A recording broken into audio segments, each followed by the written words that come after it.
warahmatullahi wabarakatuh.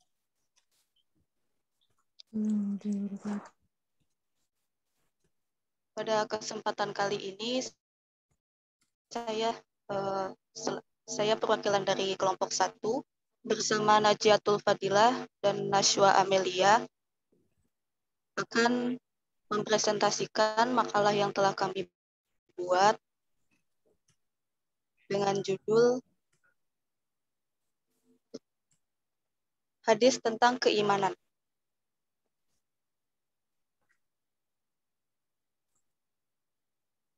Baik, bab yang pertama yaitu tentang keutamaan dan pahala iman. Iman berasal dari bahasa Arab, dari kata dasar amana yu'minu imanan, artinya beriman atau percaya.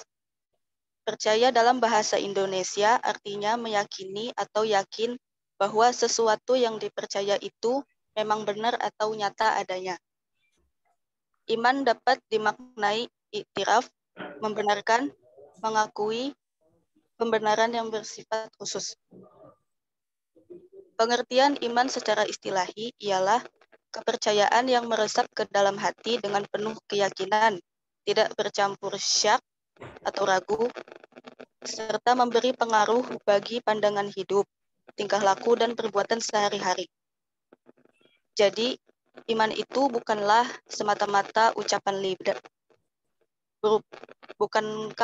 bukanlah semata-mata ucapan lidah, bukan sekedar perbuatan, dan bukan pula merupakan pengetahuan tentang rukun iman. Sesungguhnya iman itu bukanlah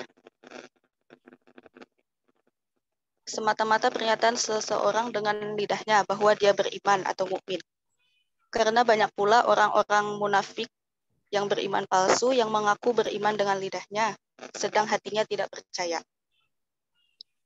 Kemudian di antara keutamaan dan pahala iman, Allah menjanjikan orang yang beriman akan masuk surga, walaupun imannya itu seberat biji sawi. Berikut hadisnya, waqala idza dakhala ahlul jannatil jannah wa ahlun narin nar amarallah ta'ala bi an yakhruja minan nari mangkana fi qalbihi misqalu dzarratin minal iman. Yang artinya Nabi Shallallahu alaihi wasallam bersabda, jika penduduk surga masuk surga dan penduduk neraka masuk neraka, Allah memerintahkan untuk mengeluarkan dari neraka siapa saja yang di dalamnya terdapat iman seberat biji sawi. Imam Nawawi dalam kitab Tanqihul Qaul tidak menemukan hadis ini berada di kitab mana dan diriwayatkan oleh siapa. Hanya saja Imam Nawawi menyebutkan potongan hadis sahih dari Imam Bukhari yang semakna dengan hadis tersebut, yakni sebagai berikut.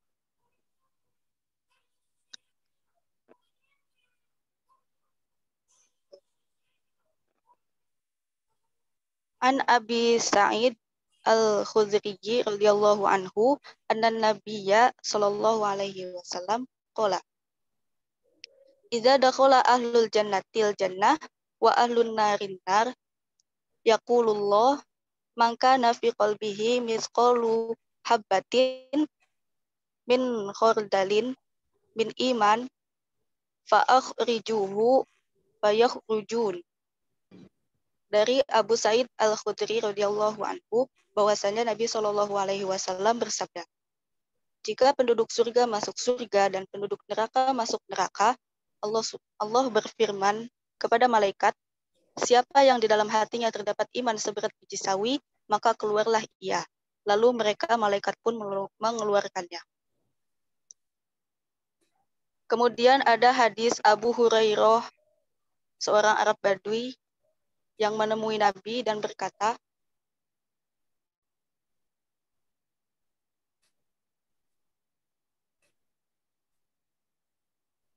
dullani ala amalin idza amiltuhu dakhaltul jannata qala ta'budullaha la tusyriku bihi syai'an wa tuqimus sholatal maktubata wa tu'addiz zakah wa tu'addi zakatal mafruḍah wa tasumu Ramadan. Qala wallazi nafsi biyadihi la azidu ala hada. Falamma walla qala nabiyyu sallallahu alaihi wasallam man sarahu an yanzura ila rajulin min ahlil jannati fal yanzur ila hada. Yang artinya, tunjuki aku perbuatan yang membuatku masuk surga jika kulakukan. Beliau bersabda, engkau beribadah kepada Allah, tidak menyekutukannya dengan apapun, mendirikan sholat-sholat wajib, menunaikan zakat wajib, dan berpuasa pada bulan Ramadan. Orang itu berkata, demi zat yang menggenggam jiwaku, aku tidak akan melakukan lebih banyak daripada ini. Ketika orang itu pergi, Nabi Shallallahu Alaihi Wasallam bersabda, barang siapa yang ingin merasa bergembira karena melihat seorang penghuni surga, maka perhatikanlah orang tadi. Hadis riwayat Bukhari dalam kitab zakat bab kewajiban zakat. Selanjutnya ada hadis Ubadah dari Nabi Shallallahu Alaihi Wasallam. Beliau bersabda, man syahida an la ilaha illallah wahdahu la syarikalah wa anna Muhammadan abduhu wa rasuluh wa anna Isa abdullah wa rasuluh wa kalimatuhu alqaha ila Maryam wa ruhun minhu wal jannatu haqqun wan naru haqqun adkhalahu Allahul jannah ala ma kana minal amali. Ya, artinya barang siapa yang bersaksi bahwa tiada Tuhan selain Allah, hanya Dia sekutu baginya, bahwa Muhammad hamba dan utusannya, bahwa Isa adalah hamba, Rasul, dan kalimatnya yang Dia sampaikan kepada Maryam dan roh darinya, bahwa surga adalah neraka, neraka adalah benar. Maka Allah akan memasukkannya ke dalam surga, meski apapun perbuatan yang telah ia lakukan. Salah seorang dalam sanad hadis ini menambahkan, min abwabil jannah samaniya ayyuha sya. Dari 8 pintu mana saja yang dia kehendaki. Hadis riwayat Al-Bukhari dalam kitab para nabi bab firman Allah. Wahai ahlu kitab, janganlah kalian berlebihan dalam menjalankan agama kalian, dan janganlah kalian mengatakan tentang Allah selain kebenaran. Kemudian selanjutnya akan dibacakan oleh Nasyo Amelia. Bismillahirrahmanirrahim. Selanjutnya cabang-cabang iman. Haddatsana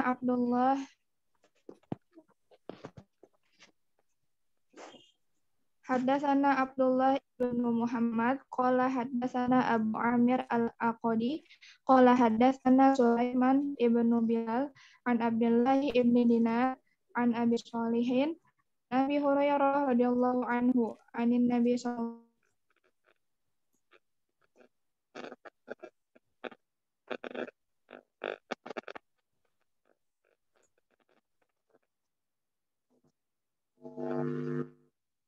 Putus-putus Nasyo suaranya.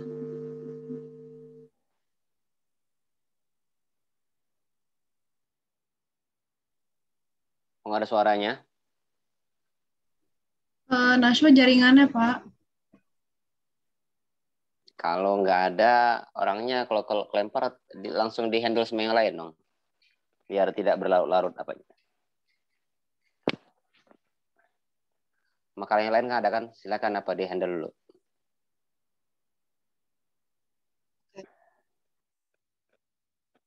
Ya, baik, cabang-cabang iman.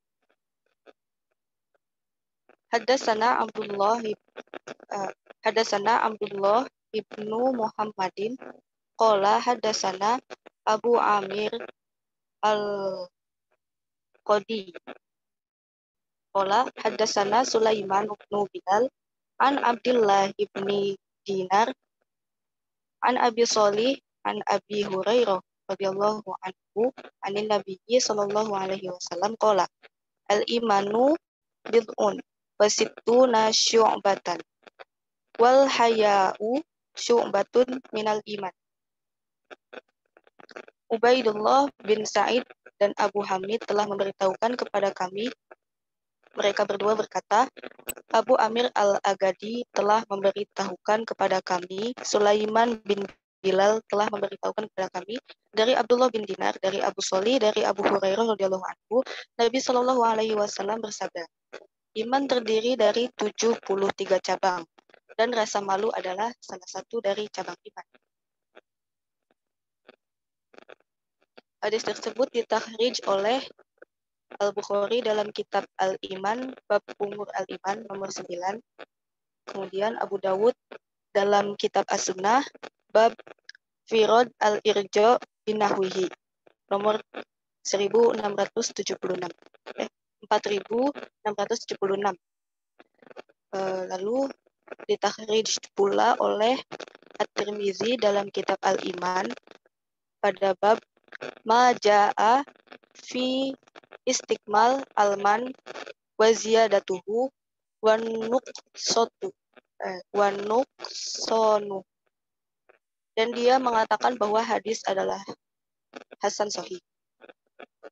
Lalu ada An-Nasa'i dalam kitab Al-Iman pada bab zikir syu'ab Al-Iman, ditakhrij juga olehnya dalam kitab Al-Iman dalam bab zikir syu'ab Al-Iman. Kemudian Ibnu Majah dalam Al-Muqaddiruh pada bab Fi Al-Iman nomor 57 dengan hadis yang panjang. Tufah Abashraf nomor 12816. Hadasana Zuhair bin Harbin hadasana Jariru an Suhailin an Abdullah bin Dinar an Abi Shalih an Abi Hurairah qala Rasulullah sallallahu alaihi wasallam al-imanu bid'un wa sab'una au bid'un wa sittuna syu'batan fa afdaluha qawlu la ilaha illallah wa adnaha imatatun al-adza anit tariqi wal haya'u syu'batu minal iman. Zubair bin Harb telah memberitahukan kepada kami, Jarir telah memberitahukan kepada kami dari Suhail, dari Abdullah bin Dinar, dari Abu Soli, dari Abu Hurairah radhiyallahu anhu berkata, Rasulullah Shallallahu alaihi wasallam bersabda, iman itu terdiri dari 73 atau 63 cabang. Yang paling tinggi adalah ucapan la ilaha illallah, dan yang paling rendahnya adalah menyingkirkan gangguan yakni batu, duri atau sebagainya dari jalan. Dan rasa malu adalah salah satu cabang dari iman. Lalu Haddatsana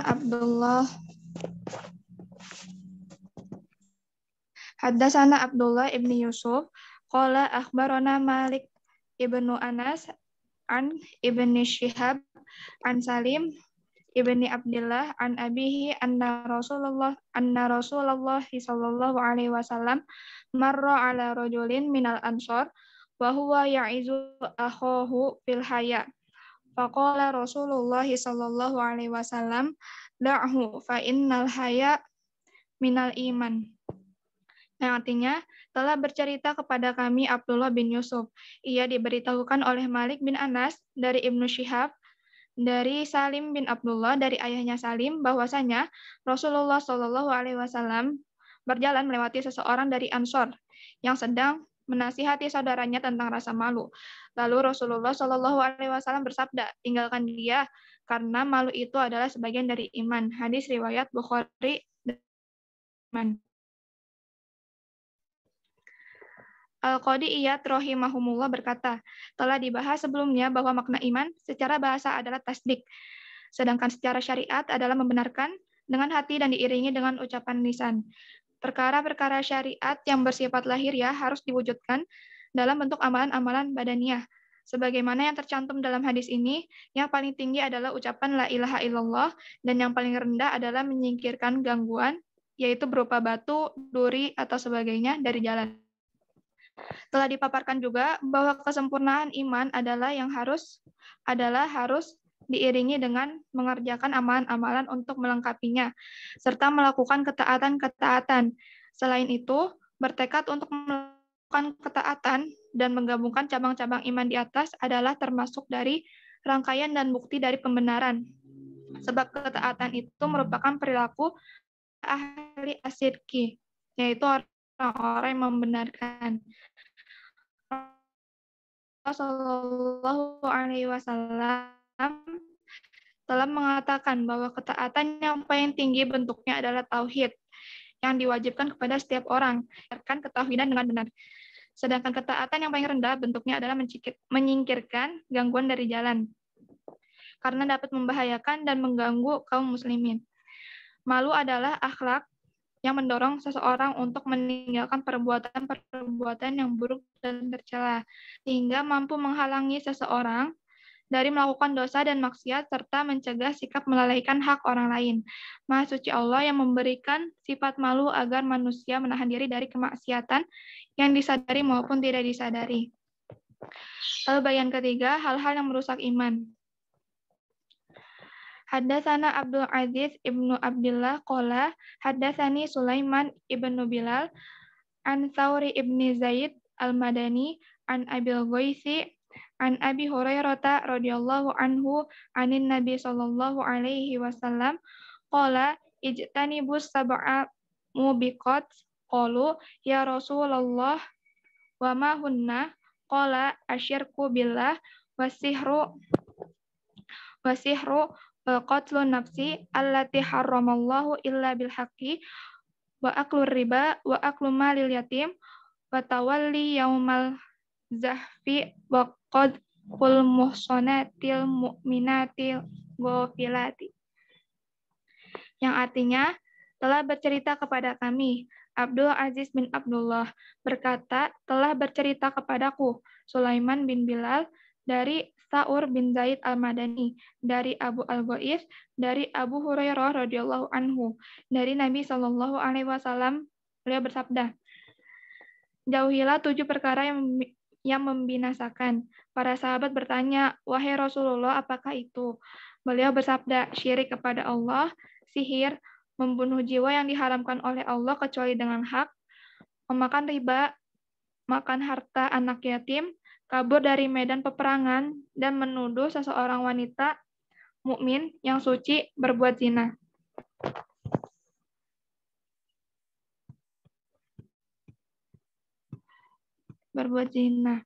Rasulullah Shallallahu Alaihi Wasallam dalam sebuah hadisnya mengemukakan bahwa tidak seperti Nabi dan Rasul yang imannya selalu naik, iman seseorang itu kadang akan naik, kadang akan turun, atau bahkan akan turun terus-menerus sehingga akhirnya lenyap dan hatinya pun gersang tanpa memiliki iman. Padahal orang yang seperti inilah yang akan menghuni neraka.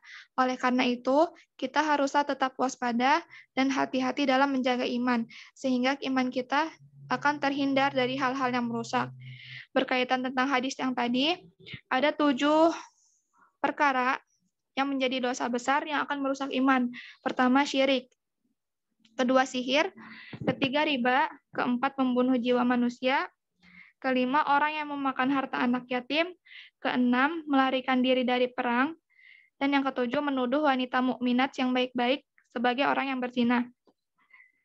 Lalu selanjutnya, iman bertambah dan berkurang yang akan dibacakan oleh Kanajiyah.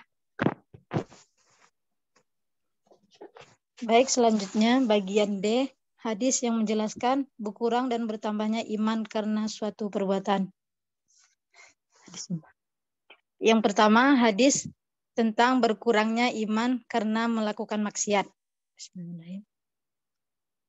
Haddatsani Amru bin Ali, haddatsana Abdullah bin Daud, haddatsana Fudailu bin Azwana an Ikrimata an Ibni Abbasin radhiyallahu anhuma anin Nabi sallallahu alaihi wasallam qala la yazni az-zani hina yazni wa huwa mu'minun wa la yashriku hina yasriku wa huwa mu'minun. Rawahu Bukhari. Al-Bukhari berkata, menceritakan kepada Umar bin Ali, menceritakan kepada kami Abdullah bin Daud, menceritakan kepada kami Fudail bin Ghazwan dari Ikrimah, dari Ibnu Abbas radhiyallahu an, dari Rasulullah shallallahu alaihi wasallam bersabda, tidaklah seorang pezina berzina ketika berzina dia dalam keadaan beriman, tidaklah seorang pencuri mencuri ketika mencuri dia dalam keadaan beriman. Hadis ini diriwayatkan Imam Bukhari dalam kitab Mazalim bab 30, kitab Asyarabah bab 1 dan kitab Hudud bab 1, 6 dan 4. Diriwayatkan Imam Muslim dalam kitab Iman nomor hadis 100 dan 104. Diriwayatkan Imam At-Tirmizi dalam kitab Iman bab 11. Diriwayatkan Imam An-Nasai dalam kitab Qasamah bab 49, kitab Sariq bab 1, kitab Asyraf bab 43. Diriwayatkan Imam Ibnu Majah dalam kitab Fitan bab 3. Diriwayatkan Imam Ad-Darimi dalam kitab Asyrabah bab 11. Diriwayatkan Imam Ahmad bin Hambal juz 2 halaman 242, 376, 386, 479, juz 3 halaman 346, juz 6 halaman 139. Kualitas hadis ini adalah sahih sebagaimana disepakati para ulama bahwa hadis yang diriwayatkan oleh Al-Bukhari dan Muslim adalah sahih. Kalau dilihat dari teks hadis di atas, jelas bahwa berzinah dan mencuri itu menyebabkan seseorang itu tidak beriman. Inilah salah satu penyebab berbedanya pemahaman para ulama teolog terhadap masalah keimanan. Tetapi para ulama hadis seperti Al-Asqalani menjelaskan bahwa penafsiran iman dibatasi dengan melakukan perbuatan zina. Konsekuensinya bahwa penafsiran iman tersebut tidak terus berlanjut setelah berlalunya perbuatan itu. Kemungkinan juga maknanya adalah hilangnya keimanan itu apabila dia melepaskan keseluruhannya. Jadi jika dia telah selesai namun terus-menerus melakukan kemaksiatan tersebut, maka dia sama dengan orang yang sedang melakukannya. Karena itu penapian iman dari diri si pelaku juga terus berlanjut. Abu Bakar bin Abi Syaibah meriwayatkan Ibnu Abbas pernah memanggil budaknya seorang demi seorang, lalu dia berkata, Maukah engkau aku nikahkan? Tidak ada seorang hamba pun yang berzina kecuali Allah mencabut cahaya iman darinya. Hal yang sama juga diriwayatkan oleh At-Tabari dari Ibnu Abbas dengan tambahan, bila Allah berkehendak mengembalikan imannya kepadanya, maka dia akan mengembalikannya. Ibnu Battal berkata, mazhab jamaah ahli sunnah dari golongan salaf al-ummah dan setelahnya mengatakan bahwa iman itu adalah perkataan dan perbuatan yang dapat bertambah dan berkurang. Huruf waw pada kata wa huwa mu'min dalam penjelasan abadi adalah beberapa posisi, sehingga menyebabkan beberapa makna, diantaranya menempati posisi hal. Maksudnya adalah keadaan. Dengan demikian, maknanya adalah dalam keadaan mukmin yang sempurna atau ia dalam keadaan mengetahui tentang haramnya perbuatan tersebut. Bisa juga khobar dengan makna larangan atau menyerupai perbuatan orang kafir. Tetapi yang sahih menurut An-Nawawi adalah sebagaimana yang dikatakan oleh muhakkikun, yaitu kemaksiatan ini tidak akan dilakukan oleh seorang yang imannya sempurna. Ini termasuk kalimat yang digunakan untuk menafikan sesuatu dengan maksud menafikan kesempurnaannya, seperti ungkapan tidak ada ilmu kecuali yang bermanfaat, tidak ada kehidupan kecuali kehidupan akhirat. Pernyataan An-Nawawi di atas adalah merupakan penakwilan berdasarkan hadisnya. Siapa mengucapkan la ilaha illallah, maka dia akan masuk surga walaupun dia berzina dan mencuri. Selain itu, berdasarkan firman Allah, sesungguhnya Allah tidak akan mengampuni dosa syirik dan dia mengampuni segala dosa yang selain dari syirik itu bagi siapa yang kehendakinya. Dan juga ijma para ahli sunnah bahwa pelaku dosa besar tidak menjadi kafir kecuali karena perbuatan syirik. Mengomentari keterangan An-Nawawi tersebut, Asqalani mengatakan bahwa di antara pendapat-pendapat yang disebutkan oleh An-Nawawi adalah yang diriwayatkan oleh At-Tabari juga ada meriwayatkan dari jalur Muhammad bin Zaid bin Waqid bin Abdullah bin Umar bahwa ini adalah hadis yang bermakna larangan. Artinya jangan seorang mukmin berzinah, jangan seorang mukmin mencuri. Sesuai kesimpulan akhir dalam bahasa ini, penting dituliskan di sini kesimpulan Al-Asqalani dalam mengomentari hadis di atas sebagai berikut. Masalah keimanan orang yang berbuat maksiat yaitu bisa jadi yang dimaksud adalah munafik dengan kemunafikan maksiat, bukan kemunafikan kufur. Makna penafian sebagai mukmin karena perbuatannya menyerupakan dengan orang kafir. Letak kesamaannya adalah dia boleh dibunuh dalam kondisi itu untuk menghentikan kemaksiatan jika memang perlu untuk dibunuh. Karena jika dia dibunuh pada saat itu, maka darahnya sia-sia. Tidak ada kisos. Ini artinya status keimanannya telah hilang karena telah hilangnya status keterpeliharaan darahnya pada kondisi tersebut. Ungkapan bukan orang beriman adalah tidak beriman pada saat melakukan dosa besar. Ini adalah kiasan tentang kelengahan karena dikuasai syahwat. Makna penafian keimanan adalah penafian keimanan dari azab Allah karena kata al-iman merupakan derivasi dari kata al-am, aman. Maka maksudnya adalah untuk membuat takut dan menjauhkan, bukan seperti zahirnya. Keimanan dicabut pelaku maksiat ketika melakukan dosa besar. Jika dia meninggalkan, maka keimanan kembali kepadanya. Yang kedua, hadis tentang bertambahnya keimanan. Haddatsana Muslim bin Ibrahim qala haddatsana Hisyamun qala haddatsana Fatadatun an Anasin anin Nabi sallallahu alaihi wasallam qala yakhruju minan nar man qala la ilaha illallah wa fi qalbihi sya'iratin min khairi wa yakhruju minan nar man qala la ilaha illallah wa fi qalbihi waznu burratin min khairin wa yakhruju minan nar man qala la ilaha illallah wa fi qalbihi waznun darratin min khair. Qala Abu Abdillah qala Abadu haddatsana Fatadatun haddatsana Anasin anin Nabi sallallahu alaihi wasallam min iman makanan min khair.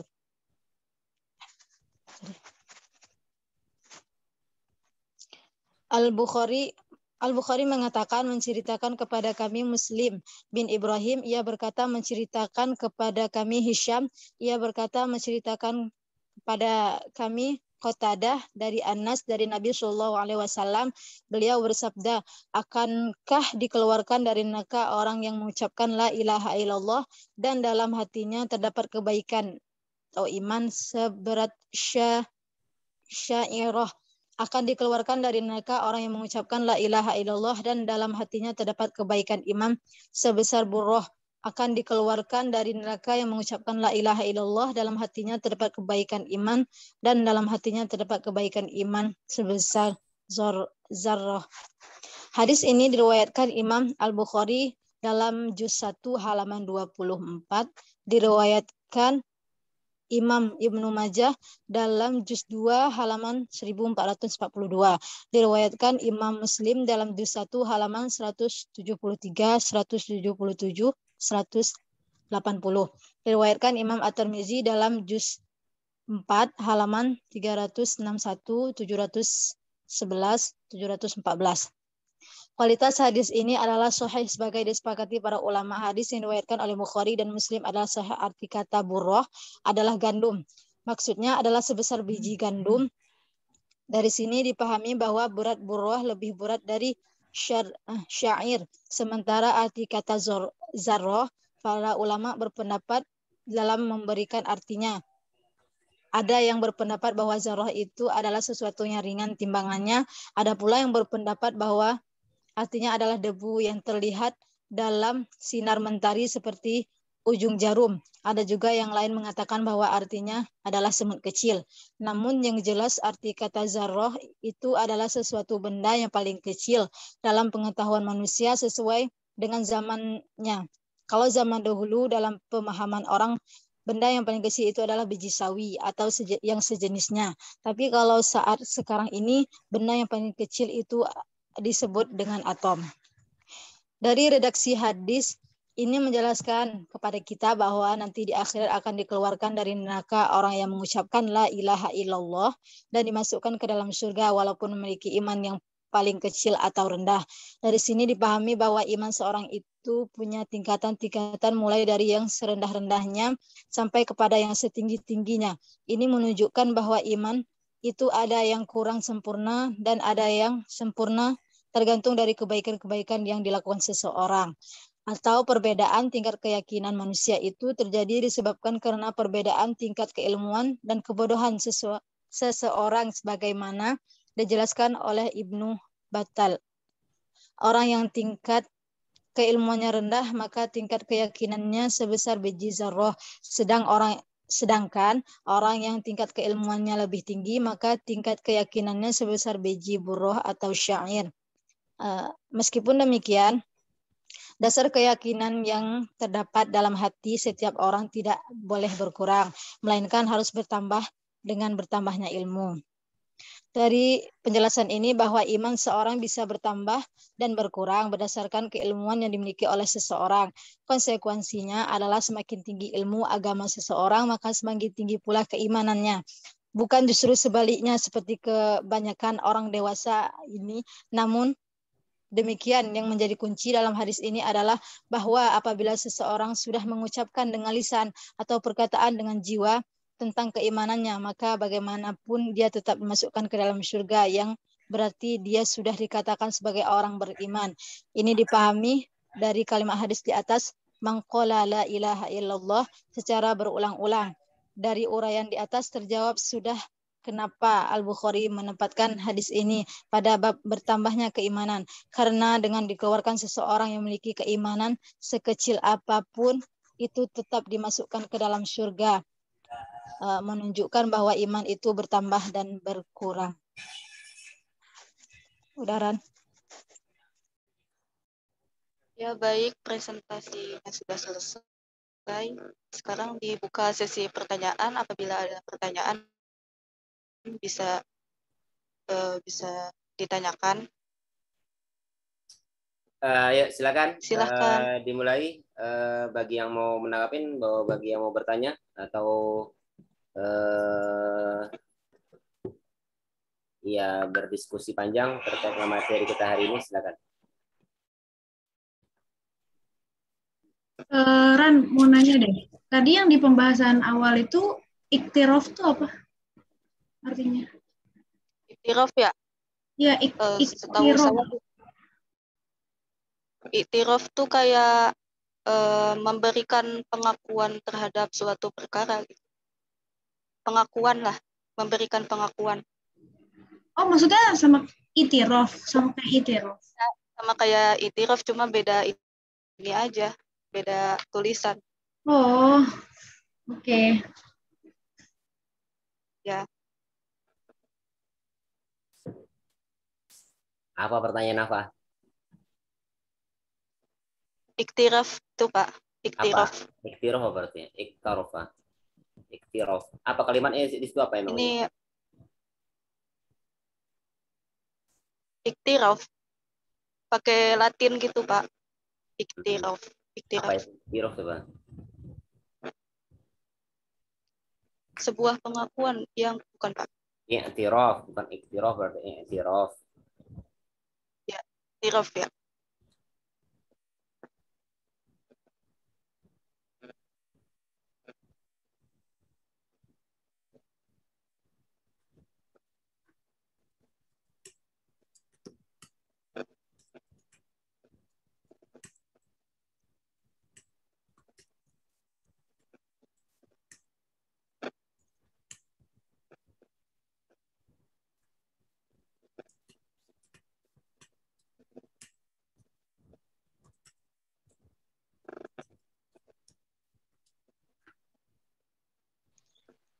Pemakala aku mau nanya.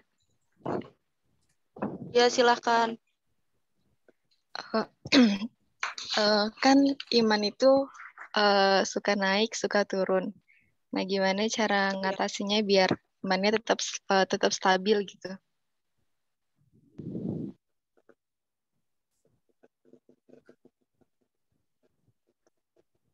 Oke, ditampung dulu ya.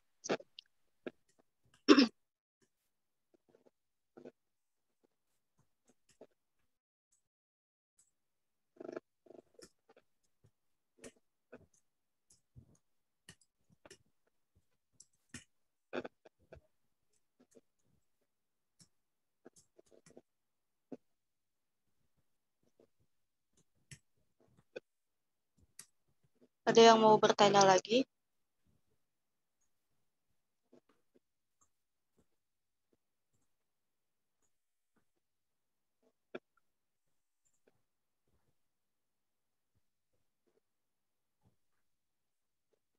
Makalah mau nanya dong.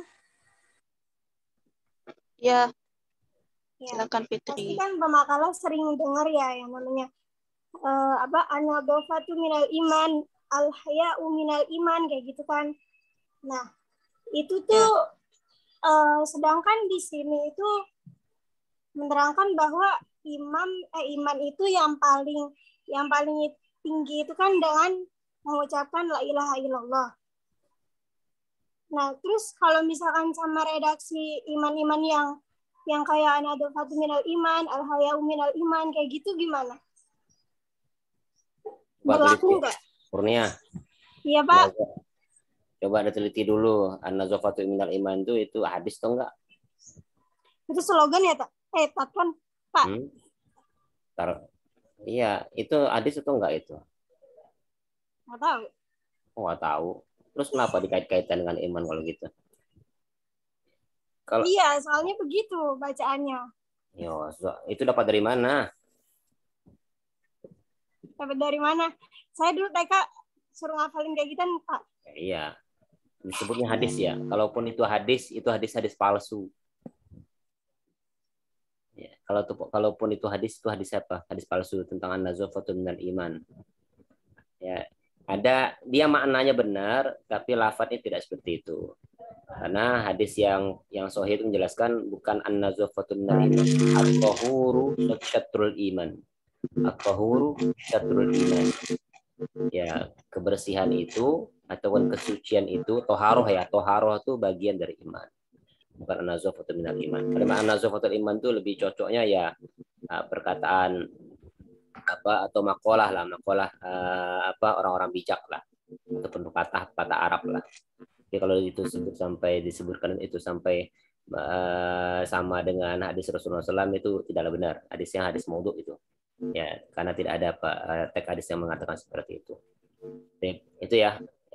Ya, yang ada tuh at-tahuru syatrul iman. Syatrul itu ya bagian daripada iman. Syatrul iman. Ya, kesucian itu ya toharoh itu ya bersuci itu bagian daripada keimanan. Ya. Nah, ini harus dilihat panjang lebar ataupun secara komprehensif ya hadis-hadis yang terkait dengan bagian-bagian dari iman itu kan termasuk la yu'minu ahadukum hatta yuhibba li akhihi ma yuhibbu li nafsihi itu kan apa bagian daripada iman juga. Nah, yang ditanyakan Kurnia tadi itu bagaimana kan yang paling tinggi itu kata-kata kalimat la ilallah, yang paling rendah itu membuang duri di jalanan ya. Hadis-hadis yang terkait dengan iman itu bagaimana kedudukannya. Nah, kan gitu ya pertanyaan ya Neng Kurnia ya. Iya, Pak. Oh, ya. Silakan pemakalah Nashwa Maharani. Satu lagi siapa makalahnya? Najia, Pak. Najia, silakan jawab.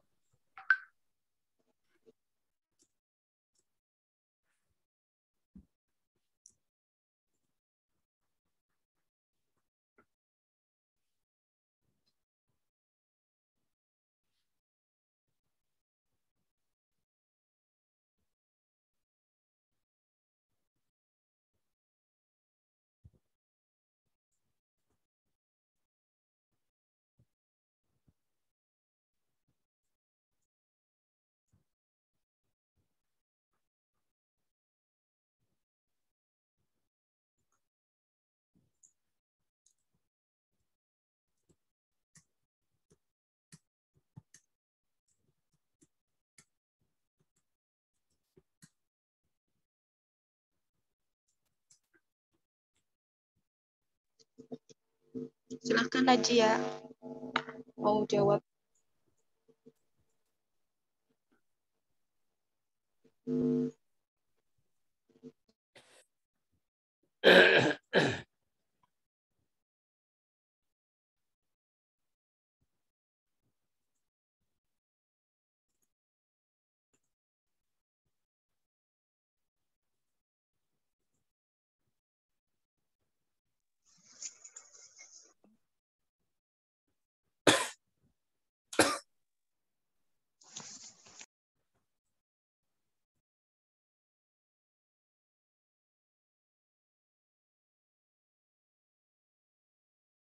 Ayo silakan dijawab. Kok dia diam aja?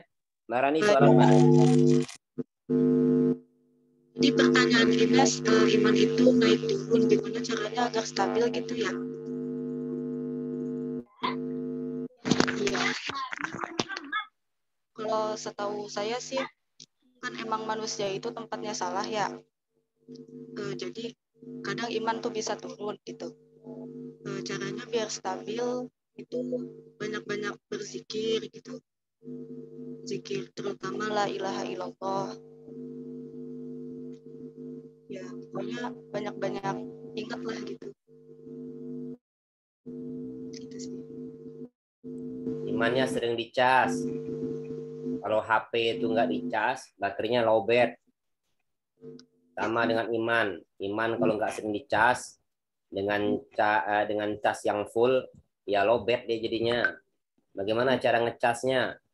Ya, aksiru min qawli la ilaha illallah.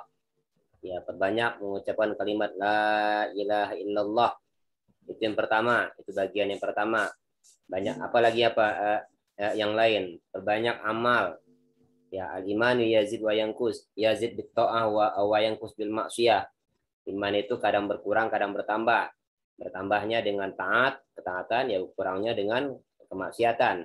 Semakin banyak maksiatnya, semakin banyak meninggalkan, ya tidak melaksanakan ketaatan yang wajib itu bagian daripada maksiat.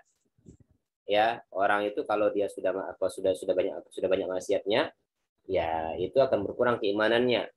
Nah, sebaliknya juga seseorang yang beriman tuh nggak mungkin dia melakukan maksiat. Ya, seorang yang beriman tuh nggak mungkin dia mencuri. Seorang beriman tuh nggak mungkin dia nipu. Seorang beriman tuh nggak mungkin dia melakukan pekerjaan keji. Ya, sebaliknya, ya potensi orang yang tidak beriman tuh melakukan kekejian itu ada besar sekali. Ya, walaupun memang sebagian ada yang bisa menahan dirinya yang tidak beriman itu tidak untuk melakukan perbuatan yang tidak yang tercela. Ya, jadi ya perbanyak ya salah satunya dicas terus. Setelah mencas ya perbanyak memperbanyak keilmuan, banyak belajar lagi. Itu bagian dari dari usaha kita untuk menambah keimanan. Ya, itu ya tadi pertanyaan dari Nafa ya. Ya, silakan yang lain.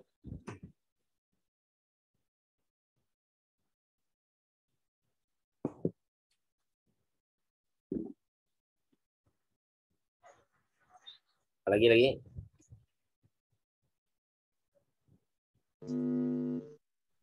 Ada pertanyaan lagi teman-teman? Izin bertanya deh. Ya silakan.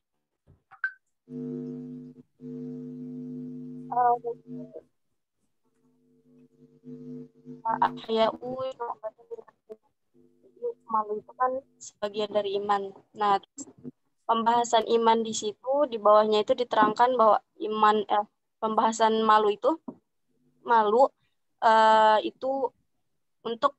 untuk berbuat maksiat sama Allah kan. Nah, kalau misalnya malunya itu misalnya kita disuruh pidato, nah di depan banyak orang. Nah, itu kan pasti manusia tuh ada rasa malu gitu. Nah, itu masuk iman atau enggak? Malu seperti itu tuh dalam konteks kita malu. Malu-maluin namanya. Berarti nggak masuk ya, Pak? Ya, itu malu-maluin namanya. Suruh menyampaikan makalah, enggak, saya malu Itu malu-maluin namanya. Bapak refleksnya gitu.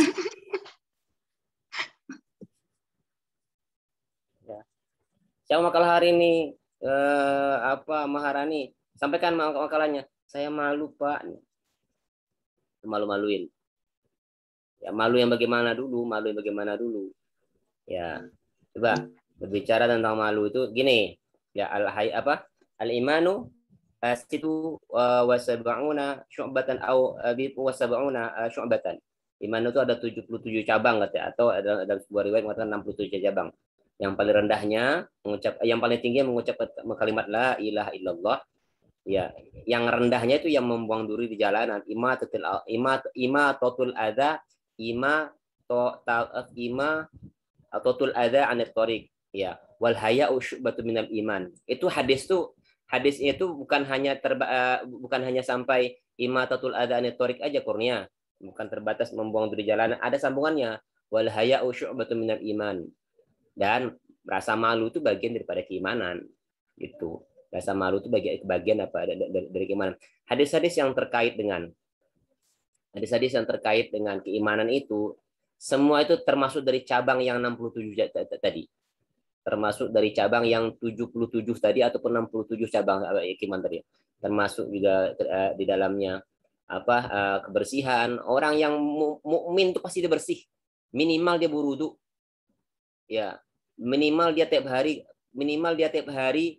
selama 5 kali dalam sehari dia bertemu dan bersuci, membasuh tangannya, membasuh mukanya, membasuh kakinya, menyapu kepalanya, menyeka kepalanya, menyapu telinganya, minimal 5 kali, minimal itu ya. Iya, di luar status dia hobi mandi atau tidak. Ya, bahkan ketika dia ingin sholat pun, ketika dia dalam keadaan berhadas besar, dia wajib mandi. Itu mukmin. Ya, makanya kalau ada yang di sini yang nggak doyan mandi, itu dipertanyakan apanya, mukmin atau tidak. Ya, pagi-pagi langsung bangun subuh, sholat kagak, mandi kagak, langsung ngadirin. Itu nggak beriman tuh dia. Kenapa? Pasti nggak sholat dia. Ya, pasti nggak sholat dia. Kalau ada yang habis masa haidnya tiba-tiba dia nggak mandi, itu bermasalah. Karena mandi itu satu-satunya agama yang mensyariatkan mandi itu kan Islam. Ya, satu-satunya. Coba, Rasul kan berada di Arab. Ya, Arab itu kan gersang. Cari air itu susah, Rasul. Tapi dalam keadaan apapun, kaum muslimin pada saat itu diharuskan untuk mandi. Ya, diharuskan untuk mandi. Apalagi di daerah kita ini, yang air berlimpah. Ya, air berlimpah di mana-mana, kadang dibuang-buangin. Ada orang iseng ngukur seberapa banyak air yang digunakan oleh umat Islam Indonesia untuk berwudu tuh, hampir 12 liter sekali berwudu. Coba, Masya Allah. Kalau kita lihat bagaimana Rasulullah SAW itu berwudu itu kan cuman satu gayung itu doang. Orang Indonesia kan dibuka kerannya segede-gedenya, langsung wah, udah kayak mandi aja tuh badannya basah semuanya. Ya. Apalagi di wilayah di wilayah Banjarmasin tuh, daerah panas itu di sana.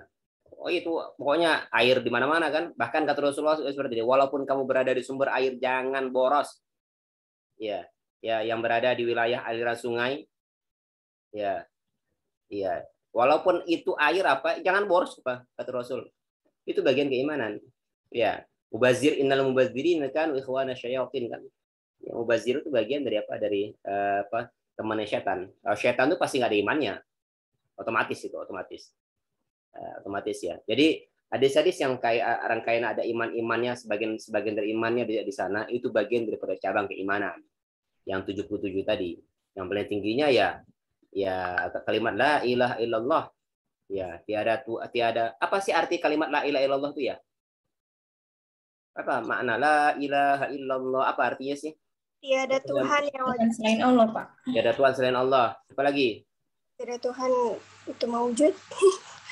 Ya, tiada Tuhan selain Allah, Pak. Tiada Tuhan selain Allah. Masa sih? Tiada Tuhan selain Allah. Itu nyatanya ada tuh Tuhan Yesus ada tuh.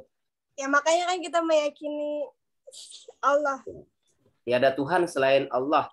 Tapi nyatanya ada aja tuh apa lagi? La ilaha illallah, tiada Tuhan yang wajib disembah selain Allah. Yang lain? Wanita?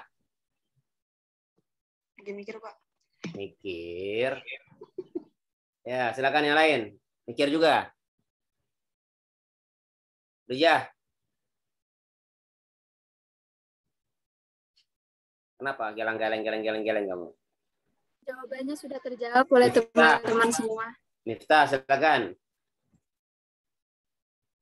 Iya, Pak. Maksudnya tidak Apa, ada Mis? ilah. Tidak Iya. ada ilah kan kayak Iya, ada sudah ilah ya. meniadakan nggak ada ilah kecuali Allah gitu. Berarti satu-satunya. Oh. Jelas sih. Iya, maknanya apa, Miftah? Maknanya ya nggak ada sesembahan, nggak ada yang wajib kita sembah, nggak ada Maknanya yang bisa kita gantungkan hidup kecuali sama Allah gitu. Mutiara, Apa aja, Cahaya Pak? Bunda. Apa itu?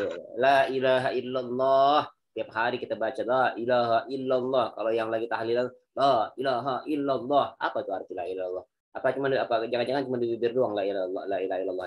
La ilaha illallah. Apa itu la ilaha illallah?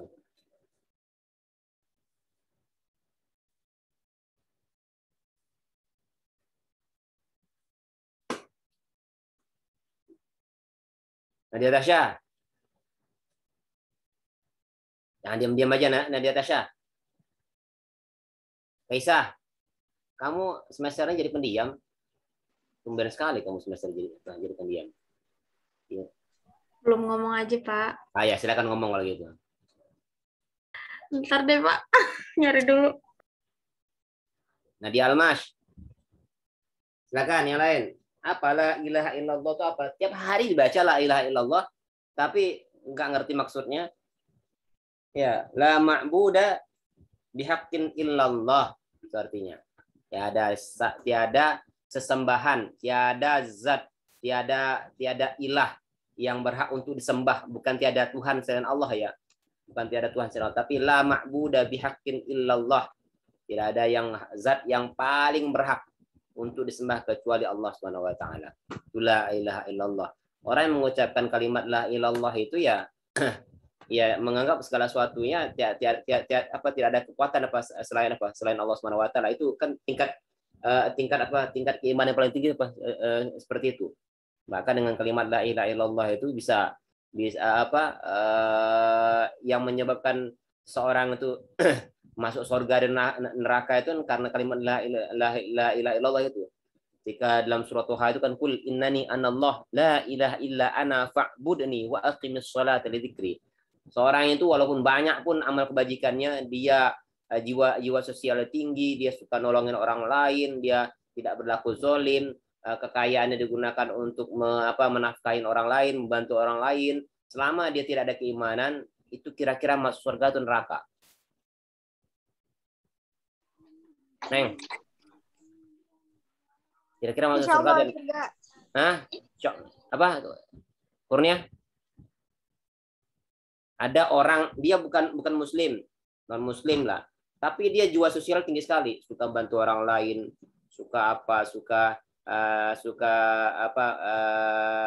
dia tidak berlaku zalim, selalu memperjuangkan hak-hak orang-orang tertindas dan sebagainya. Kemudian dia selalu menebarkan kedamaian dan sebagainya. Itu kira-kira masuk surga atau enggak itu? Enggak. Kayaknya soalnya saya belum ke surga sih, Pak. Kayaknya enggak sih, Pak. Kenapa? Yang jelas, Kurnia. Ya, soalnya saya belum ke surga jadi belum tahu pasti, Pak. Enggak, itu sudah ada. Walaupun kamu belum pernah jalan-jalan ke surga pun itu sudah jelas. Iya, antara surga dengan nerakanya. Saya bertanya sekarang. Iya, kayaknya orang enggak. itu masuk surga atau neraka? Neraka. Oke, sepakat ya. Yang lain coba. Mesya. Karena dia bukan nyembah Allah. Selain Allah. Iya, soalnya maupun dia imannya setinggi apapun tapi sembahannya bukan ke Allah. Kasihan dong dia. Kasihan dong dia. Iya kan surganya di dunia. Lagi siapa suruh nggak sembah Allah? Kasihan dong dia. Masa cuma apa karena la ilaha illallah aja apa dia nggak masuk surga? Ya karena syahadat itu sendiri tiket masuk surga, Pak.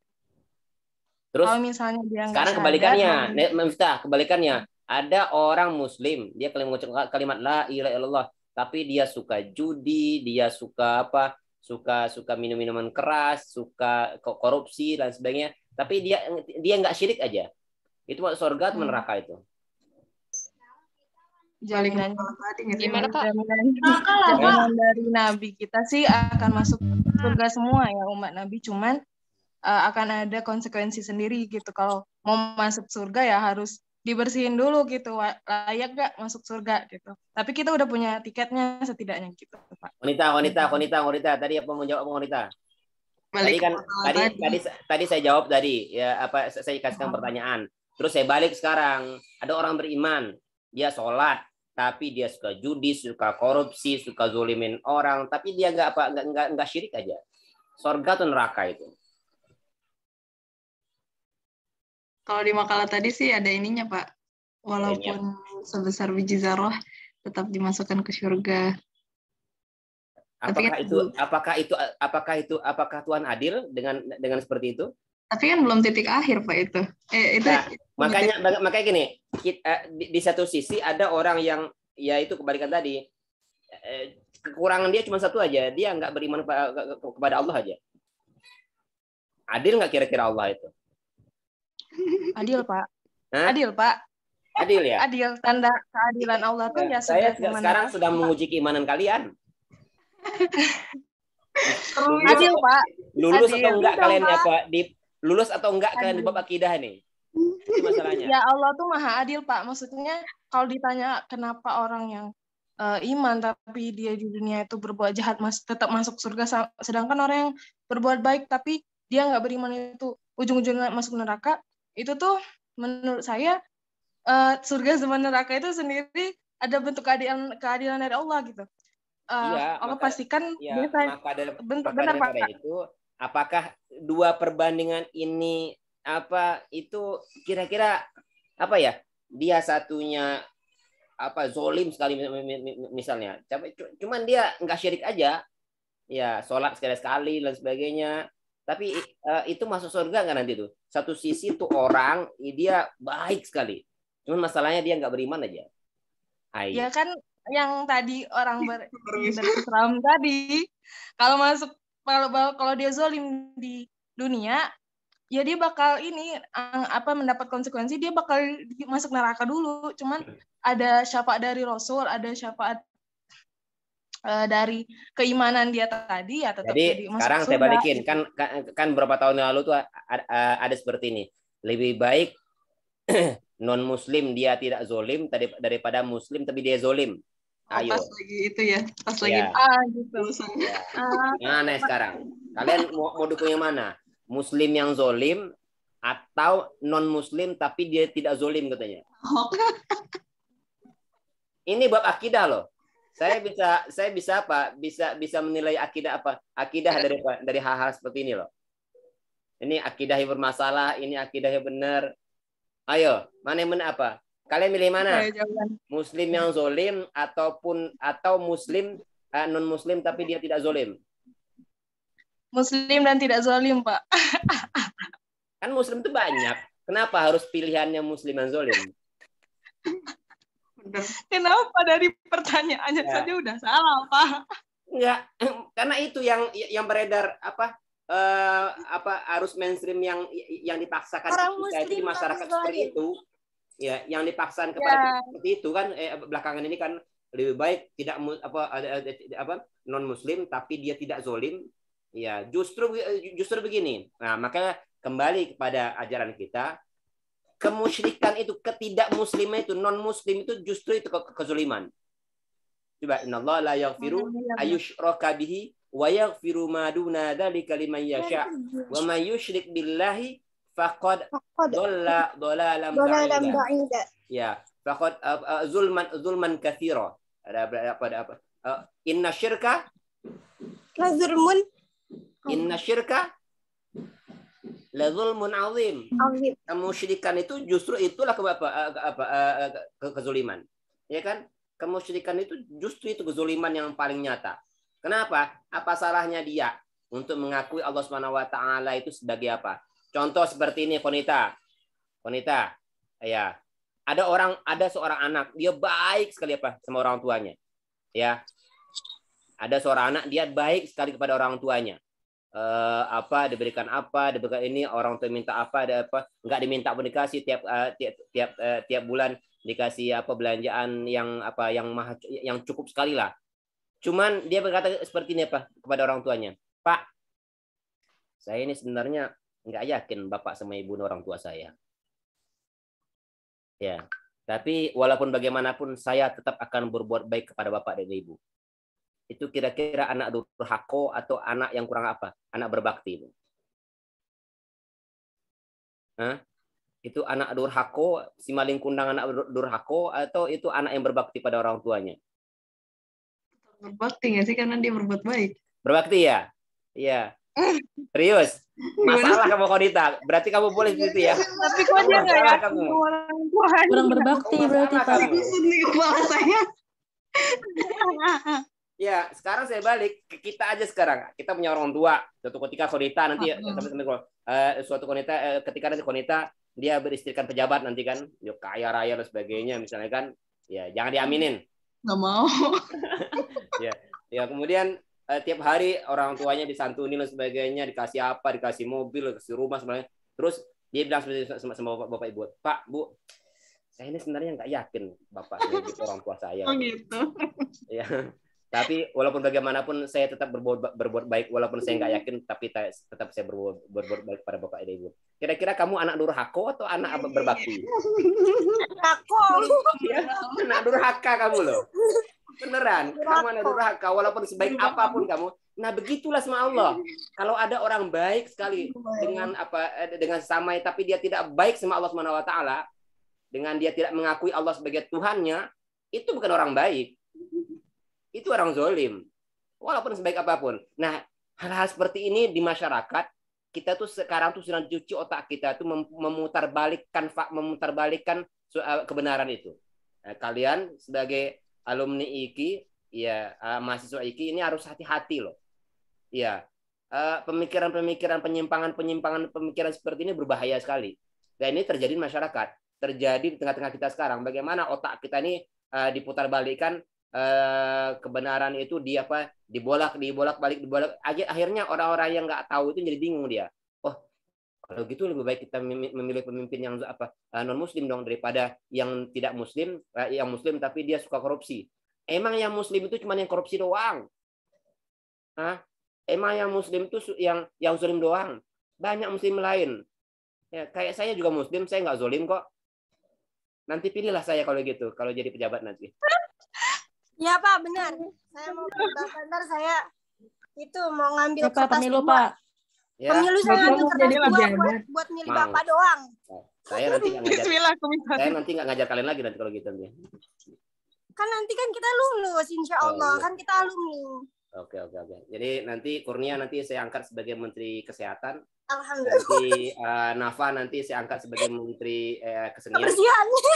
Konita nanti saya angkat sebagai Menteri Keibuan.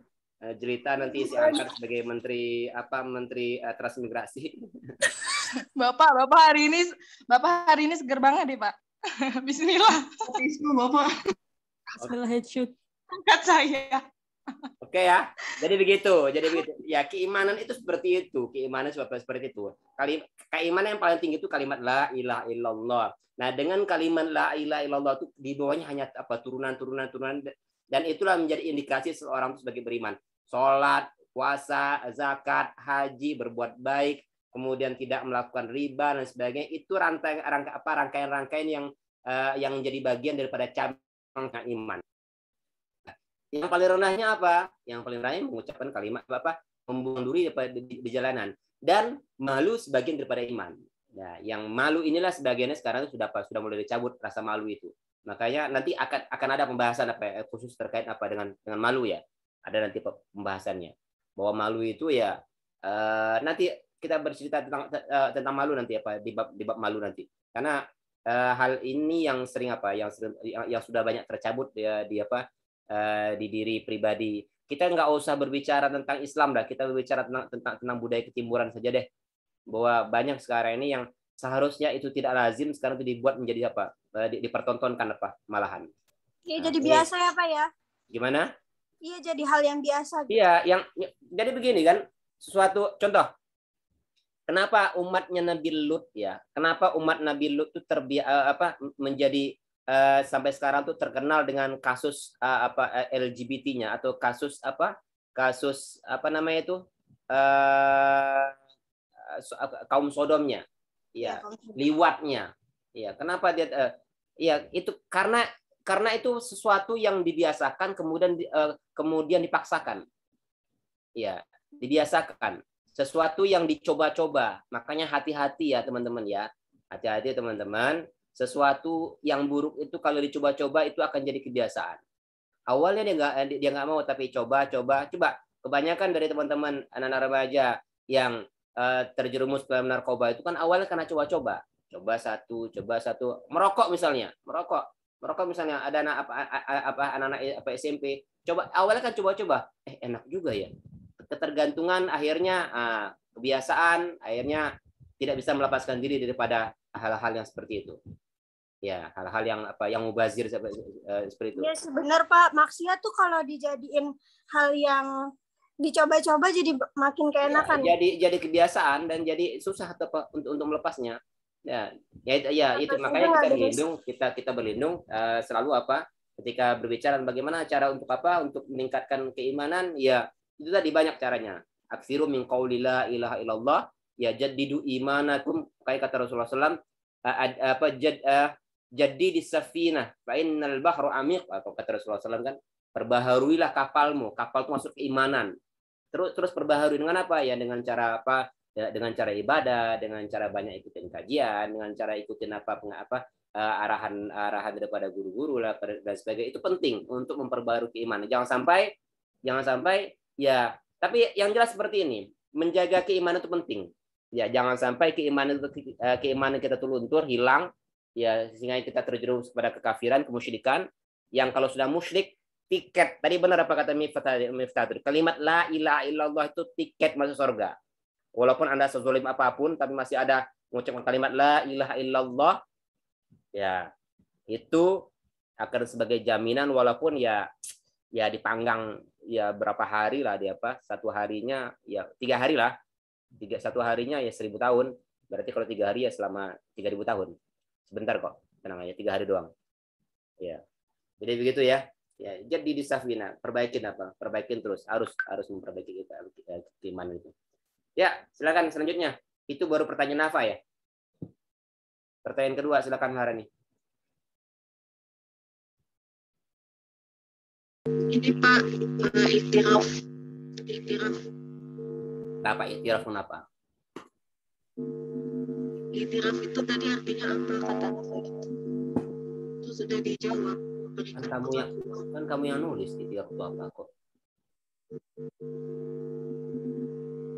Iktiraf itu apa? Memberikan pengakuan Pak. Artinya.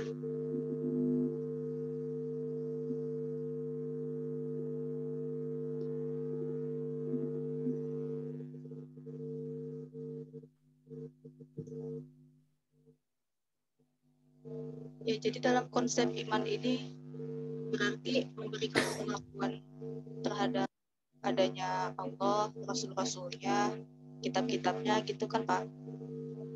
Ya. Afatu'minuna bi ba'dil kitab wa takfuruna bi ba'd, kata Al-Qur'an kan, apakah kamu beriman kepada sebagian kitab dan kafir kepada sebagian kitab? Kenapa orang Yahudi itu disebut dikatakan oleh orang Nasrani orang kafir? Ada yang tahu? Orang Yahudi itu waqalatil yahudu laisa waqalatin nasara waqalatin nasara laisatil yahudu ala syai' waqalatin nasara laisatil yahudu ala syai', kan gitu kan apa ayatnya kan? Ya. Ketika agama Nasrani datang, ya, ketika agama Nasrani datang, orang Yahudi itu disebut sebagai orang kafir. Apa sebabnya? Halo, assalamualaikum. Waalaikumsalam.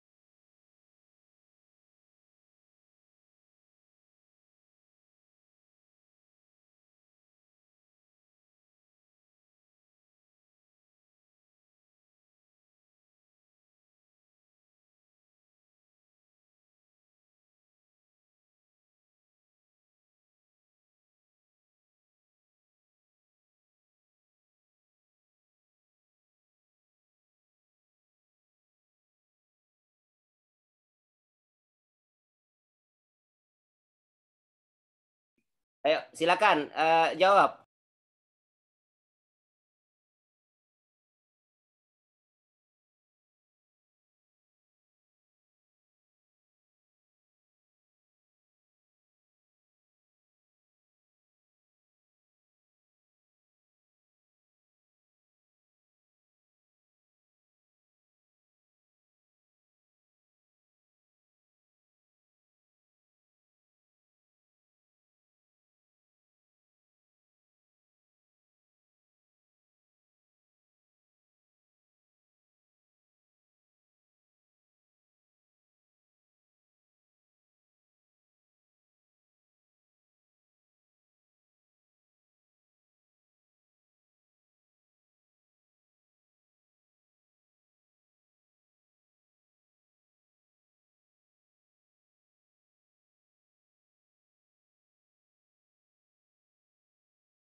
Ayo, silakan. Tadi pertanyaan saya tadi apa tadi? Suaranya nggak ada tuh. Halo? Iya, Bapak. Tadi pertanyaan saya tadi apa tadi? Kenapa orang Yahudi bukan bagian dari orang Nasrani gitu ya, Pak? Nah, ya, kenapa bukan orang Nasrani itu kenapa menyampaikan orang Yahudi itu kafir? Oh. Mungkin kafir menurut dia ya, nggak tahu sih, Pak. Iya, begitu juga ketika Islam datang, orang Yahudi sama orang Nasrani itu kafir. Kenapa? Alasannya kenapa? Harus ada jawaban ini. Kalian nanti ditanya, kenapa kami orang Yahudi, orang Yahudi dan Nasrani kalian sebut sebagai orang kafir? Ayo, apa alasannya coba? Karena kalian tidak beriman kepada Allah Subhanahu wa taala. Siapa bilang mereka tidak beriman kepada Allah Subhanahu wa taala? Mereka percaya dengan Tuhan itu. Mana buduhum illa liqarribuna ilallahi zulfa. Kan gitu apa bahasa mereka itu? Kami menyembah Allah Subhanahu wa taala. Kami itu tidak menyembah yang itu, tapi kami cuma menjadikan itu sebagai sarana doang untuk beribadah, kan begitu. Karena saking agungnya Allah Subhanahu wa taala, kami jadikan sebagai sarana. Kami sebenarnya tidak menyembah patung-patung itu sebenarnya, kan gitu. Apa yang menyebabkan kekafiran mereka? Halo? Berhala, Pak. Karena terhalang dari hidayahnya Allah kali, Pak. Nggak tahu sih, Pak. Nah, udah jawab habis itu nggak tahu sih Pak, gimana sih tanya sih? Iya kan, kalau jawaban saya kan masih ragu, masih rancu. Mungkin kalau Ya, Bapak apa namanya juga apa kita diskusi. Salah pun nanti ya saya bantah, nanti kan gampang kan. Saya bantah. Apa benerin? Ini mau bantah cuma. Iya bantah. Habis itu dibantah, habis itu dibenerin maksudnya. Ayo silakan yang lain. Bukan yang mereka nyembah itu Pak Matahari Pak. Itu apa dah? Masa Yahudi menyembah matahari? Nasrani.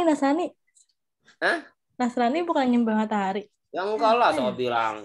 Yang nyembah matahari itu orang Majusi. Oh. Iya Pak. Pak. Itu soalnya Pak mereka itu ngomong yang salah tentang Allah gitu. Jadi kalau orang Kristen ngomong kalau Nabi Isa itu anaknya Allah. Kalau orang Yahudi bilang siapa sih namanya Zair? Itulah pokoknya menyalahi dari ketauhidan Allah gitu, menyalahi sifat dari Allah, menyimpang gitu Pak. Ada lagi silakan, Jihan, Neng Zenit, yang lain, Muti, mana Muti ini? Kamu diam aja. Ada Bapak, udah. Ngomong, kamu sakit gigi? Kamu lagi nggak sakit kan? Enggak. Oh enggak. Silakan.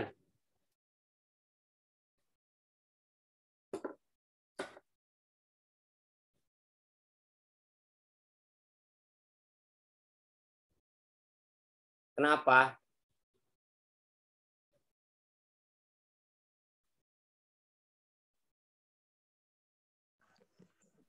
Li amali walakum amalukum. Mana pentingnya? Yahudi dikatakan kafir oleh Nasrani ya karena orang Yahudi itu nggak percaya dengan Injil ataupun nabi-nabi setelah Nabi Musa. Sama kasusnya orang Islam, kenapa mengatakan orang Nasrani sebagai orang kafir dan orang Yahudi sebagai orang kafir? Karena orang Yahudi dan orang Nasrani itu tidak meyakini adanya nabi setelah Nabi Isa alaihissalam atau setelah Nabi Musa alaihissalam. Itu salah satu faktornya. Dan banyak lagi Pak yang lain, termasuk juga mereka menjadikan sesembahan selain Allah SWT, selain menjadikan Allah sebagai sesembahan, menjadikan selain Allah sebagai sembahan mereka. Tapi yang paling pokok itu kan ya, andai kata orang Yahudi dan Nasrani itu percaya dengan Rasulullah SAW, selesai mereka itu sebenarnya. Andai kata mereka menerima yang namanya Al-Quran itu, selesai mereka. Tapi mereka kan tidak percaya, ingkar kan terhadap Al-Quran, terhadap Rasulullah SAW, ya, terhadap Nabi. Ya, itu yang menyebabkan kekafiran mereka. Jadi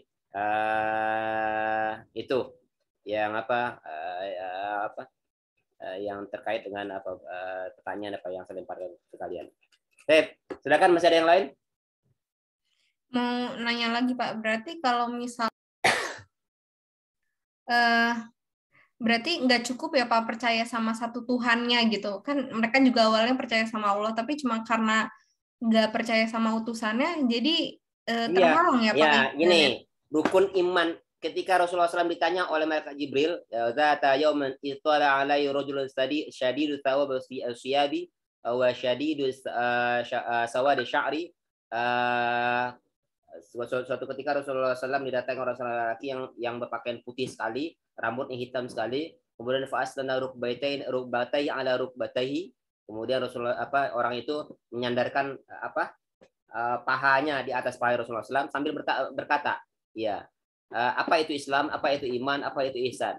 Nah, salah satu iman itu adalah yaitu ada yang 6 perkara itu, 6 rukun itu. Pertama, ya iman kepada Allah, iman kepada Rasul, iman kepada kitab, malaikat, hari kiamat, dan qadar iman kepada takdir baik dan takdir buruk.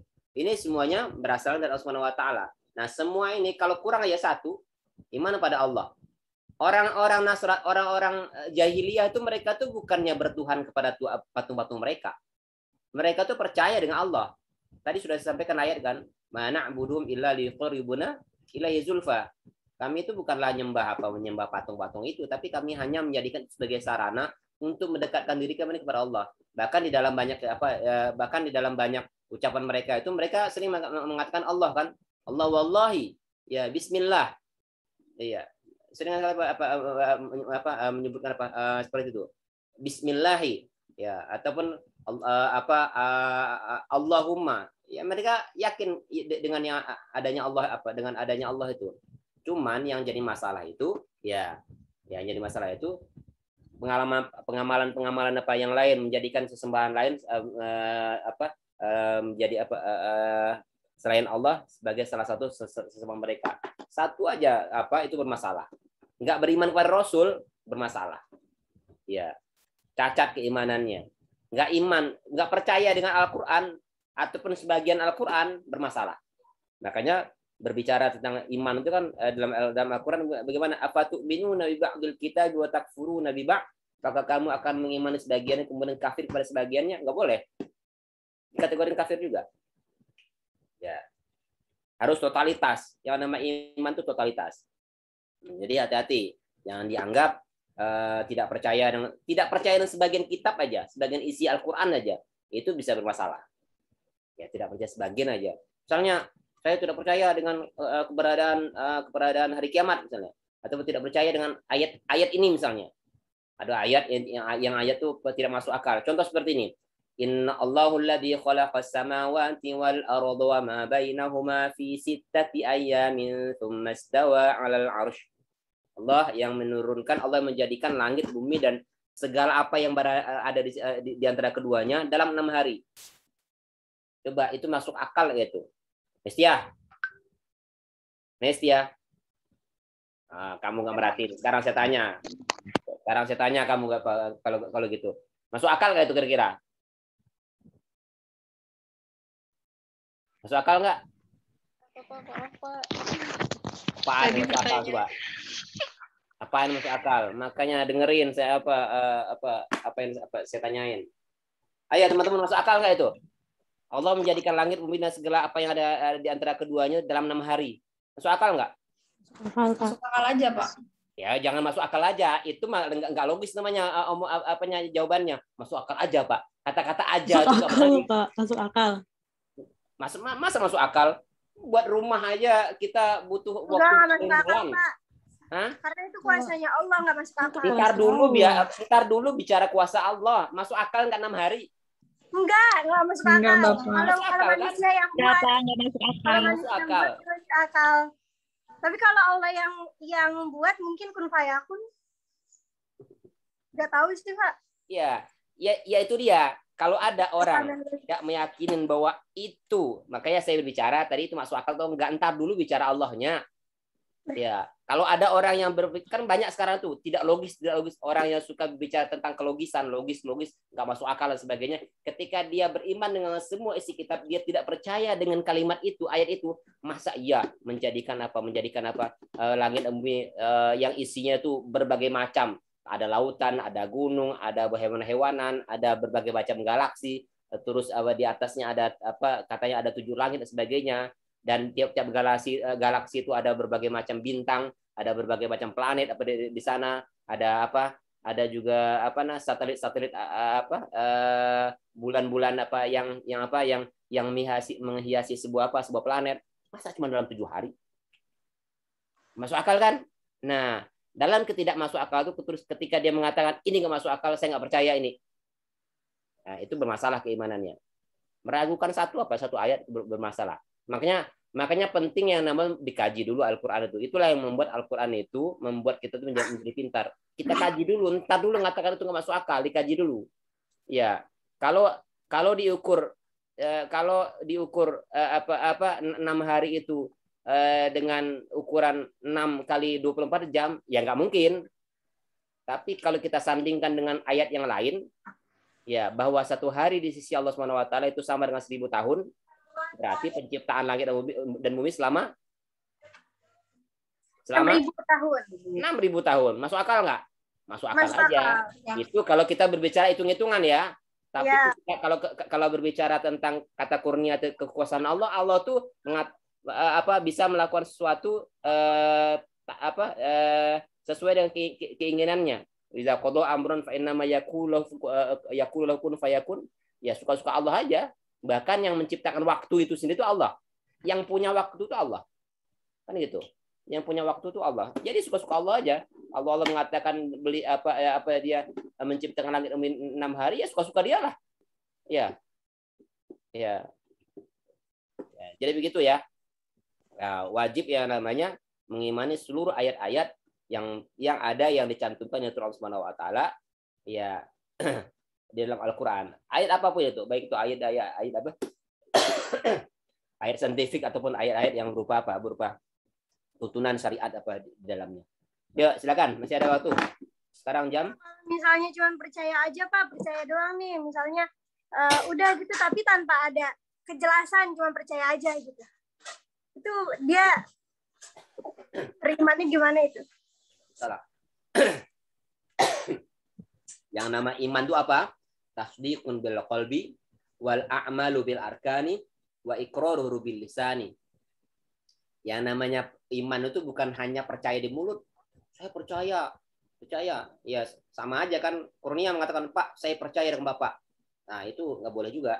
Nggak boleh. Berarti itu syirik. Kayak munafik ya, Pak ya? Ya, itu syirik namanya. Makanya yang namanya percaya iman itu apa? Iman itu ya diyakini benar-benar dalam hati, diucapkan di lisan dan diamalkan dengan ya seluruh anggota badan, seluruh apa yang diperintah Allah Subhanahu wa taala. Itu iman namanya. Ada lagi silakan. Tapi misal nih Pak ya, kan tadi kan inna fi khalqis samawati wal ardi fi sittati ayyam ya kan Pak. Jadi ada orang apa sih namanya nggak belajar gitu ilmu-ilmu kayak gini, cuman dia tuh yakin aja gitu loh Pak, kalau ayat-ayat yang di Al-Quran itu masuk dengan logika dia gitu.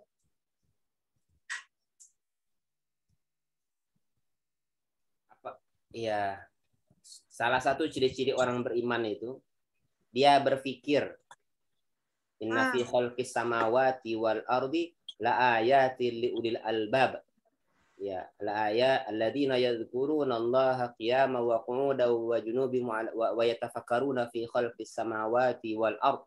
Dia berpikir, kalau dia mengatakan saya percaya aja deh, itu bermasalah, keimanan bermasalah. Itu kalau digoyang dikit pasti apa? Pasti runtuh itu. Jadi goyang dikit pasti runtuh itu. Makanya pentingnya yang namanya seorang muslim itu, seorang mukmin itu harus mengkaji dan mengaji. Ya, mengkaji dan mengaji. Penting sekali. Ada lagi silakan. Ya Pak. Siap. Kasih ya Bapak. Ya, saya silakan.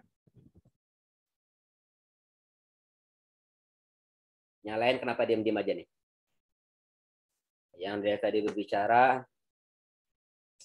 Kurnia, siapa lagi yang bicara tadi? Cerita, Nafa, ya beberapa yang lain, nggak sampai setengahnya kelas ini ya, nggak sampai 10 orang apa yang bicara hari ini. Silakan yang lain. Masih ada waktu 10 menit lagi.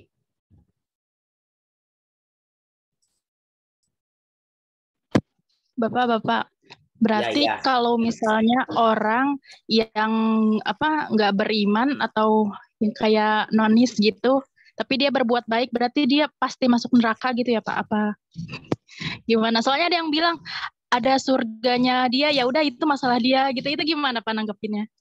Gimana? Saya nggak ngerti apa. Jadi kayak ya udah jangan ngurusin agama orang, mungkin di agama dia juga ada surganya dia, mungkin gitu Pak. Jadi ada yang bilang kayak gitu. Ini kan kita gimana ya, kalau misalnya tadi kan kata Bapak kalau yang nggak beriman tapi dia berbuat baik, yaitu sama aja kayak apa ya Pak, kayak apa sih Pak, susah banget ngejelasinnya. Iya kayak sia-sia gitu kan. Iya kayak sia-sia gitu, benar. Coba buka dalam surah An-Nur. Alladzina kafaru a'malum kasyarabin biqi'ati yahsabu dham'anu ma'. Orang-orang yang kafir kemudian dia beramal soleh baik banget di dunia. Ya a'malum kasyarabin biqi'ati yahsabu dham'a'ul ma'. Amal itu seperti fata morgana, ya di kejauhan, seakan-akan banyak sekali dulu di kejauhan itu ada apa? Ada air. Jika didekatin nggak ada air di sana. Amalnya seperti itu. Nah terkait dengan apa itu? Terkait dengan apa? Ya terkait dengan ada orang yang mengatakan, biarin aja dia dia berada di nggak usah ngurusin agamanya masing-masing, agama orang kan dia punya apa juga. Nah inilah kewajiban kita untuk mendakwahi. Gini loh Neng, ketika Rasulullah SAW diangkat sebagai Rasul, itu keadaan tanah Arab itu, dunia pada saat itu ada orang Islam nggak? Belum ada. Ada orang Islam? Belum Pak. Serius? Iya kan orang Islam adanya pas zamannya Nabi Muhammad. Mas, ini jadi masalah lagi kamu Kurnia. Nggak setuju itu. Jadi masalah lagi. Jadi Islam itu siapa yang bawa? Jadi Islam itu siapa yang bawa? Nabi-nabi dan Rasul Pak, sebelum Nabi Muhammad juga. Iya. Buktinya apa Mutia?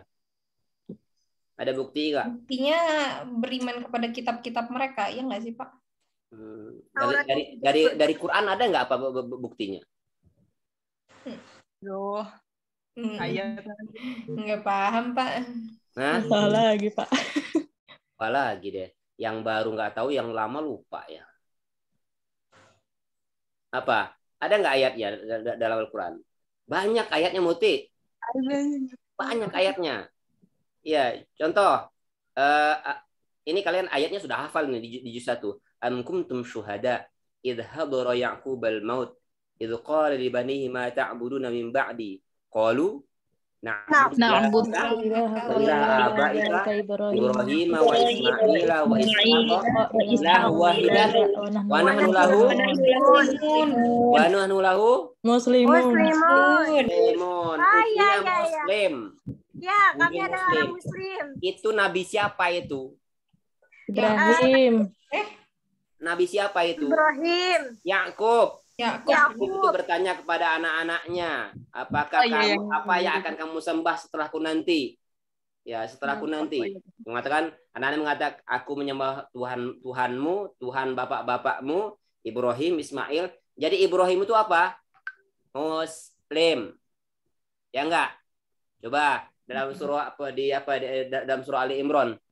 Maka na Ibrahim Yahudiyya wala Nasraniyya walakin kana hanifan muslima wa ma kana minal musyrikin.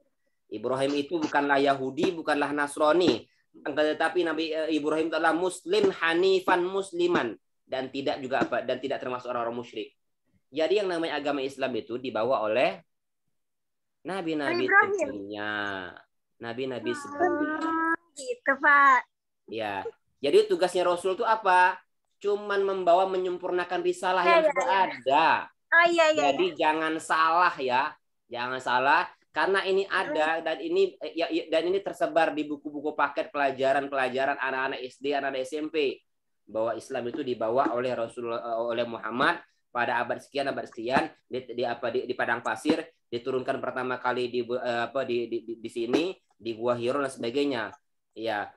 Dan menghapuskan ajaran-ajaran sebelumnya. Kan itu bahaya sekali. Iya benar. Ya, kenapa bahaya? Kenapa? Memutuskan mata rantai sanad keilmuan, sanad agama-agama sebelumnya. Ya, itu bahaya sekali. Hati-hati. Jangan sangka bahwa itu seakan-akan benar tapi salah. Seakan-akan benar itu salah. Salahnya gimana? Wah, berarti anak SD udah terkontaminasi. Nabi-nabi sebelumnya itu juga Muslim, Islam juga, yang dibawa itu ajaran Islam. Nabi Muhammad itu hanya menyempurnakan saja. Nah, yang jadi pertanyaan, ya ketika Rasulullah SAW itu diangkat pertama kali di tahun pertama kenabian umur 40 tahun. Masyarakat itu, Rasul itu ada nggak orang Islam di situ? Ada nggak orang bertauhid di situ? Nggak ada. Nggak ada, satupun nggak ada. Bahkan ada beberapa orang yang masih dianggap sebagai golongan Hanifiyah, yang agamanya masih agama lurus. Di antaranya Waraqah bin Naufal, ada ayahnya Sa'id bin Zaid dan sebagainya, itu sempat cari Tuhan ke Persia, cari Tuhan ke Syam dan sebagainya, cari ke pendeta-pendetanya orang-orang Majusi, cari ke pendeta-pendetanya orang-orang Yahudi dan Nasrani, nggak ketemu. Ya, itu mereka dinamakan orang-orang Hanifiyah. Mereka nggak nyembah berhala juga, tapi mereka nggak tahu juga bagaimana cara menyembah Allah. Hingganya mereka saking bingungnya, mereka bersujud di kaki ontanya. Ya Allah, ya kami nggak tahu bagaimana cara menyembahmu, tapi aku yakin bahwa engkau tuh ada. Saking gitunya mereka. Saking mereka bingungnya tuh. Nah, sama status kita sekarang, ya kita ini berdakwah itu bukan hanya mendakwai orang yang sudah Islam, tapi mendakwai punya kewajiban mendakwai orang-orang yang non muslim itu. Ya, bagi yang bergaul dengan teman-teman non muslim, ya ayo coba dikit-dikit ditarik, baik itu dengan cara ibadah kita yang kita kuatkan bisa menjadi contoh bagi yang lain. Ya, diajak sedikit perilakunya yang diperbaikin, ya sebagai contoh bagi orang-orang teman-teman non muslim, karena itu bagian daripada ya bagian daripada tugas kita juga. Karena berbicara tentang tersebarnya Islam itu, Rasul itu menyebarkan agama kepada orang-orang yang tidak beragama Islam pada saat itu. Ya, orang-orang musyrik kan, orang-orang jahiliyah kan. Ya, nyembah patung, nyembah berhala, minum khamar, makan makanan yang haram, menzalimi orang lain, judi di mana-mana, minuman keras di mana-mana, perzinahan di mana-mana. Ya, Rasul hadir di zaman yang seperti itu. Ya. Jadi begitu. Oke. Saya kira cukup ya. Udah jam 10. Ya, Bapak. Ya. Oke. Tolong absennya Nafa di grup nanti tolong dilengkapin. Saya kira itu. Pemakalah silakan ditutup. Ya baik, sekian presentasi dari kelompok kami. Kurang lebihnya mohon maaf. Wabillahi taufik wal hidayah. Wassalamualaikum warahmatullahi wabarakatuh. Waalaikumsalam. Waalaikumsalam warahmatullahi wabarakatuh. Saya izin keluar dulu ya. Itu saja. Terima kasih, Pak. Terima kasih banyak. Terima kasih, Pak.